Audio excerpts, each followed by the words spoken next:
अस्सलामुअलैकुम। अदबी novel official YouTube channel में आज एक नई कहानी के साथ हाज़िर हैं, जिसका उन्वान है हकीकी खुशी और जिसके लिखारी हैं अबू हुरैरा।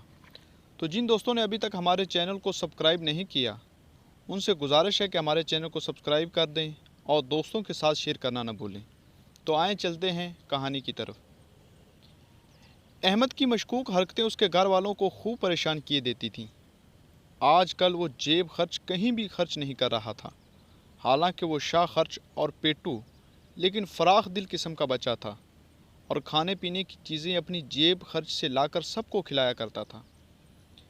एक तो इसने जेब को ताला लगा रखा था और पूछने पर यह भी बात को टाल देता, बल्कि पैसे भी उसने किसी खुफिया जगह संभाल कर रखना शुरू कर दिए थे।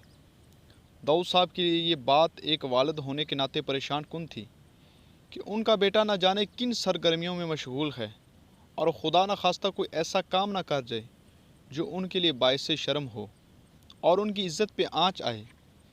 ईद करीब थी। रमज़ान अल मुबारक के आखिरी दिन चल रहे थे, मगर अहमद की खुफिया सरगर्मियों में कोई बदलाव ना आया। दोपहर 12 बजे का वक्त और सब क्यूला की नीयत से लेट चुके थे, जबकि अहमद बेचैनी से करवटें बदल रहा था, जैसे कोई बात उसे परेशान कर रही हो। दाऊद साहब ने भी ठान ली थी कि आज कुछ भी हो बात की टो लगा कर रहूँगा, और इस हद ज़रूरत बेटे की सरजनिश भी करनी पड़ी तो दरेग नहीं करेंगे। घर वालों को सोते हुए पाकर वो दबे पांव उठा, संदूक से पैसे निकाले और बाहर को चल दिया।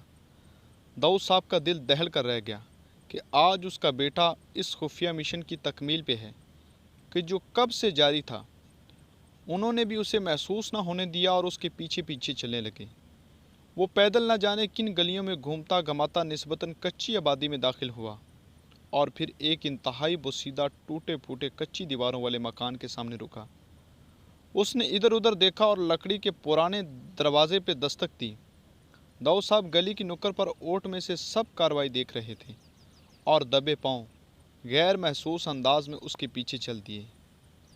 कुछ ही देर बाद एक बूढ़ी औरत और उसका बच्चा, जो कि अहमद का अहम उम्र था, बाहर निकले और बच्चे ने अहमद से मुसाफा लिया और उनके अंदाज से कहीं भी अजनबियत झलकती न थी। अहमद बच्चे की तरफ इशारा करते हुए गोया हुआ। अम्मा जी, उमर ने मुझे सब हालातों वाक़यात स्कूल में बता रखे हैं। गुज़श्ता ईद पे मेरे दोस्त की आंख से छलकते आंसू मुझसे देखे न गए, जब उसने कहा था कि हम गरीब लोगों के लिए ईद का दिन और आम दिन एक जैसा ही होता है। ईदें तो उनकी हैं जिनके घर माँ बाप होते हैं, जिनके घर खाने पकते हैं, जो अच्छे कपड़े पहनकर मस्जिद नमाज ईद अदा करते हैं। हम मस्कीनों की कौन सी ईद और कैसी ईद? ईद तो हमें मज़ीद मग़मूम किए देती है। मैंने इस वक्त ही तय कर लिया था कि इस बार ईद आप लोग हमारी तरह मनाएंगे। सबसे बड़ी खुशी वो होती है कि जब आपकी वजह से किसी परेशान हाल का चेहरा खिलखिला उठे, और ईद तो नाम ही खुशियों में दूसरों को शरीक करने का है।